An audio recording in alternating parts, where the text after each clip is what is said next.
मकर संक्रांति विषय छोट छोट सुंदर कथा आसतु आज सुंदर वीडियो जाना। प्रत्येक नारी और पुरुष मैंने वीडियो को देखिपारे धैर्य सहित सांग मैंने वीडियो को देखूँ। आपण मैंने मकर संक्रांति विषय निश्चिंत किसी न कि शिखा यही वीडियो मध्यम पाइबे। तेज आसतु डेरी न करके आज सुंदर वीडियोटी आम आरंभ करवा। स्कंद पुराण में मकर संक्रांति विषय वर्णना रही।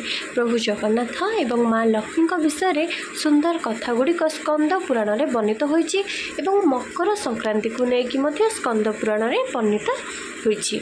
मकर संक्रांति पूर्व 3 वर्ष धरी 15 तारिख में पालन हो आसुथिला, किंतु चलित वर्ष मकर संक्रांति जनवरी 14 तारिख में पालन होबाकु जाउछि, अथवा जनवरी 14 तारिख में मकर संक्रांति पड़ुछि। मकर संक्रांति रे सूर्य पूजार विशेष महत्व रही। यही मकर संक्रांति को दक्षिण भारत में पोंगल बोली कही थांती एवं यही पर्व भारतर प्राय राज्य मानकरे मध्य पालित होता है एवं केवल भारत कहीं भारत बाहर मध्य अन्य देश में यही मकर संक्रांति को पालन होता है। यार नाम सब अलग अलग रही थाए। ता सहित यही मकर संक्रांति होची एक विश्वव्यापी पर्व। समस्ते यही मकर संक्रांति को प्राय पालन करती। स्कंद पुराण अनुसार धनु संक्रांति दिन माँ लक्ष्मी तांको बाप घर को बुलवा जाती एवं मकर संक्रांतिर पूर्व दिन ही बड़ देउल को फेरी आसती। आग को पढ़ा पूर्व जदि वीडियोटी पसंद आसुए कमेंट रे समस्ते जय माँ लक्ष्मी लिखिए एवं जदि आपण मैंने भावुं वीडियो किसी शिखा मिलूँ ताहले निहाती वीडियो गोटे छोटिया लाइक करेंगे। तेज आसतु आग को जाना। जेमिति झील बाप घर गले विभिन्न फल मूल पनीपरिया मिठा पिठा इत्यादि भार नहीं कि घर को आसे, शाशु घर को आसे। कारण झील बाप घर को गले खाली हाथ में से केबे भी शाशु घर को आसे ना, किसी न किसी भार नहीं कि निश्चिंत आसे।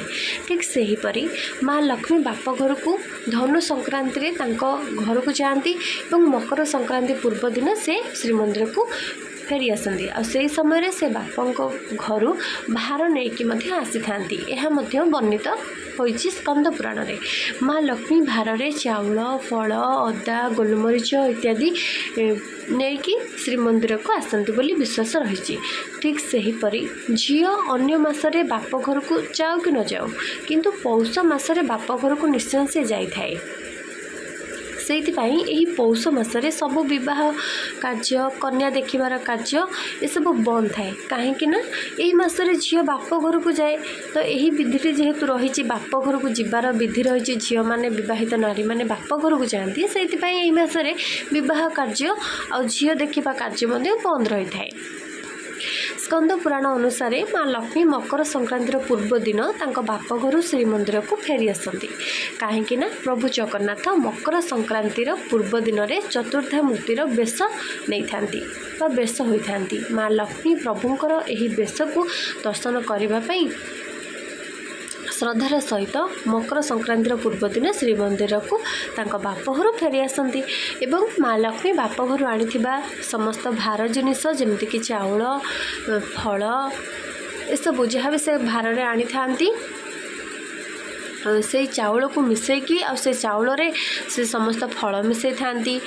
अंगूर कदली डालिंब जहाँ सब फल अच्छी से फल मिसाती। छेना अदा गुजराती नबात गोलमरीच पाउडर ये सब गुड़ ये सब पकईकि माँ मकर चाउल को प्रस्तुत करके प्रभु को तापर खाइबा को दियंती। मकर चाउल प्रभु जगन्नाथंकर अधिक प्रिय होता है एवं ओडिशा रे धूमधाम रे मध्य गोटे दिन यही मकर संक्रांति को पालन समस्ते करिथांती। यह हेउचे एक बड़ पर्व बा समस्ते यही संक्रांति को भल भाव में मानती और पालन मध्य करती। किंतु दक्षिण भारत में 3 दिन धरी यही मकर संक्रांति अर्थात पोंगल पालन होता है। दक्षिण भारतीय माने मकर संक्रांति को पोंगल बोली कहती। से यही पोंगल पर्व को सेमाने अति आनंद रे पालन करती। यही संक्रांति भारतर कोण अनुकोण में सबुआडे पालन होता है। तार नाम अनेक प्रकार थाए, किंतु ओडिशा रे आमे मकर संक्रांति बोली विशेष भाव में कही था। ओडिशा रे किंतु यही पर्वर विशेष महत्व रही। मकर संक्रांति रे सूर्यंकर उत्तरायण गति आरंभ होता है। यही मकर संक्रांति ठारू 6 मास पर्यंत सूर्यंकर उत्तरायण गति रही थाए एवं यही मकर संक्रांति दिन ठारू दिन गुड़िक बड़ हो चले आउ राति छोट होगा आरंभ हो जाए। तो सकाळु सकाळु घर द्वार सब सफा करी झोटी चिता पका जाए एक कलश स्थापन करी सूर्य को अर्घ्य दि जाए। प्रत्येक पूजा रे आपण माने जानिथिबे कलश स्थापन करा जाए पंचदेवता को आवाहन करा जाए तापर जे कोनोसी पूजा कार्य आरंभ होइथाय। सेतिपई एही मकर संक्रांति रे मध्य कलश पूजा हेबे एवं ता सहित सूर्य को विशेष भाव में अर्घ्य दि जाए। जेमिति सांब दशमी आमर पालन करा जाए सूर्यंकर विशेष पूजा हुए पिला मानक उद्देश्य रे सेमिति एही मकर संक्रांति रे मध्य सूर्यंकर प्रतिमा आंकिकी आपण मैंने चितारे आंकी देबे एवं तांकर विशेष भाव में पूजा करेंगे। नाली रंगर फूल जहाँ अच्छी आपण मैंने सूर्य को अर्पण करेंगे। एसबू देकी आपण मैंने सूर्य को अर्घ्य देबे।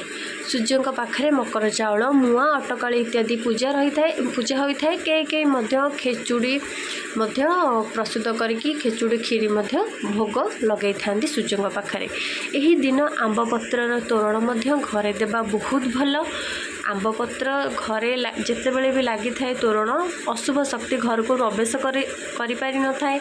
आंब पत्र को आम पूजा व्यवहार करती। आंब पत्र गोटे भल जिनस माने गोटे शुभ बोली आपको माना जाए। से आंब पत्र तोरण देकी घरे सजा जाए।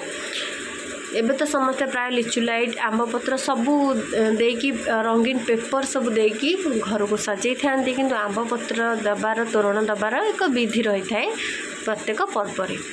घरे मध्य झोटी चिता पकेइबा बहुत भल होइथाए। मकर चाउल प्रस्तुत पाई मकर चाउल अदा कदली अंगूर डालिंब कमला एवं विभिन्न प्रकार फल जहाँ भी फल आपड़ चाहिए पकई पारे मकर चाउल रे छेना नबात गुड़ खाइबा कर्पूर किंबा चीनी क्षीर गोलमरीच पाउडर इत्यादि ये सब पकईकी मकर चाउल प्रस्तुत करा जाए। चाउल को अधिक चिकन बाटिबे नहीं।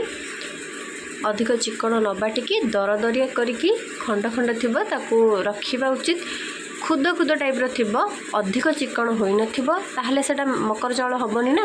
तो टिके दरदरिया थिबो एहा द्वारा मकर चाउल खाइबा को अधिक स्वादिष्ट लागि थाए। एहा मध्ये मकर चाउल बोली आको आमे कहिबा। प्रभु जगन्नाथ मकर संक्रांति दिन में केवल फूल रे ही सजे होई थांती। आउ एही बेसटी देखिया को बहुत सुंदर होई थाए एवं खास करी मंडा फूल अर्थात गेंडु फूल रे ठाकुर सजे होई थांती। अनेक फूल रे तो सजे थांती किंतु गेंडु फूल रे विशेष भाव में एही दिन रे ठाकुर सजे होई थांती। एही बेस प्रभु को अधिक सुंदर मानी थाए। जहाँ जे भी देखिबो बहुत भल लागिबो। एई रूप जदि भगवान कर ए बेस जदि के देखिबो यह बहुत शुभ होता है। यही दिन में बड़ देउल यही दिन मकर चाउल प्रथम प्रभु जगन्नाथ पाखे भोग लगी थाए एवं घरे घरे मध्य मकर चाउल प्रस्तुत होइकी सूर्य को पूजा करा जाए। सूर्य को अर्पण करा जाए। घर ठाकुर को मध्य मकर चाउल करके अर्पण करा जाए पूजा हुए। सब मंदिर मानकर मध्य देवादेवी मंदिर मानकर मध्य मकर चाउल प्रस्तुत हो पूजा होती।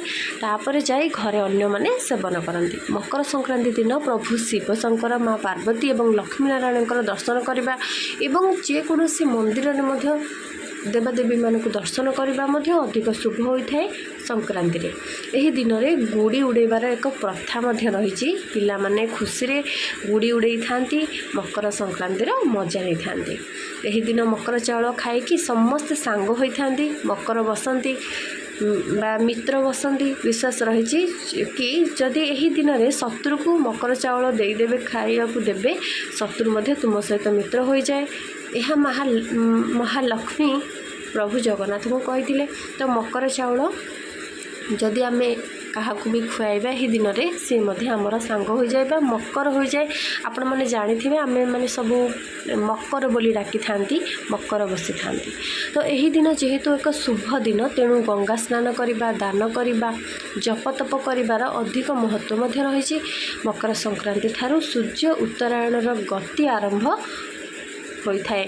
आउ जो मैंने भी मृत्युवरण करती उत्तरायण गति रे सूर्यंकर उत्तरायण गति रे जो मैंने मृत्युवरण करेंगे आ पर ठारू 6 मास पर्यंत से माने କୁହାଯାଇଛି ବା ବିଶ୍ୱାସ ରହିଛି ଯେ ବୈକୁଣ୍ଠରେ ସେମାନେ ବାସ କରନ୍ତି। ଏହି ଉତ୍ତରାୟଣର ଗତି ସୂର୍ଯ୍ୟଙ୍କର ବହୁତ ଭଲ ଅଟେ ବା ବହୁତ ଶୁଭ ଅଟେ। ପ୍ରତି ସଂକ୍ରାନ୍ତିରେ ସୂର୍ଯ୍ୟ ଗୋଟିଏ ରାଶିରୁ ଆଉ ଗୋଟିଏ ରାଶିକୁ ପ୍ରବେଶ କରିଥାନ୍ତି। ଯେଉଁଦିନ ଆମେ ସଂକ୍ରାନ୍ତି ବୋଲି କହୁଛନ୍ତି ସେଦିନ ସୂର୍ଯ୍ୟ ଗୋଟିଏ ରାଶିରୁ ଅନ୍ୟ ଏକ ରାଶିକୁ ପ୍ରବେଶ କରନ୍ତି ବା ଅନ୍ୟ ଏକ ମାସକୁ ପ୍ରବେଶ କରନ୍ତି। ମକର ସଂକ୍ରାନ୍ତିରେ ସୂର୍ଯ୍ୟ ଦେବତା ମକର ରାଶି ଅର୍ଥାତ୍ ମକର ମାସରେ ପ୍ରବେଶ କରନ୍ତି। ଏହି ଦିନ ସୂର୍ଯ୍ୟ ଦେବତାଙ୍କର ପୂଜା କରିବା ତାଙ୍କର ମନ୍ତ୍ର ଜପ କରିବା ଦ୍ୱାରା ଘରର ମଙ୍ଗଳ ହୋଇଥାଏ। ସେହି ମନ୍ତ୍ର ଯେମିତିକି ଓମ୍ ଭାସ୍କରାୟ ନମୋ ନମଃ, ଓମ୍ ସୂର୍ଯ୍ୟ ଦେବତାୟ ନମୋ ନମଃ ଏବଂ ସୂର୍ଯ୍ୟଙ୍କର ଗାୟତ୍ରୀ ମଧ୍ୟ ଆପଣମାନେ ଉଚ୍ଚାରଣ କରିକି ଏହି ଦିନ ସୂର୍ଯ୍ୟଙ୍କୁ ପୂଜା କରିବେ। ଘର ଠାକୁରଙ୍କର ମଧ୍ୟ ଠାକୁରଙ୍କର ସବୁ ଗାୟତ୍ରୀ ଉଚ୍ଚାରଣ କରି ମଧ୍ୟ ପୂଜା କରିପାରିବେ। ଆଶା କରୁଛି ଆପଣମାନଙ୍କୁ ଆଜିର ଏହି ସୁନ୍ଦର ଭିଡ଼ିଓଟି ପସନ୍ଦ ଆସିଥିବ ଏବଂ ଯେଉଁମାନଙ୍କୁ ବି ଭିଡ଼ିଓଟି ପସନ୍ଦ ଆସିছে ନିହାତି ଭାବରେ ଭିଡ଼ିଓକୁ ଗୋଟେ ଲାଇକ୍ କରିବାକୁ ଭୁଲିବେନି ଏବଂ କମେଣ୍ଟରେ ସମସ୍ତେ ଜୟ ମା ଲକ୍ଷ୍ମୀ ଲେଖିବେ ଏବଂ ଏମିତି ଶିକ୍ଷଣ ଭିଡ଼ିଓ ପ୍ରତ୍ୟେକ ଦିନ ପାଇବା ପାଇଁ ଚାହୁଁଥିଲେ ଆମ ଚ୍ୟାନେଲକୁ ନିଶ୍ଚୟ ସବସ୍କ୍ରାଇବ୍ କରିବେ। ଆଜି ପାଇଁ ଏତିକି ରହିଲି। ଜୟ ଜଗନ୍ନାଥ। ଧନ୍ୟବାଦ।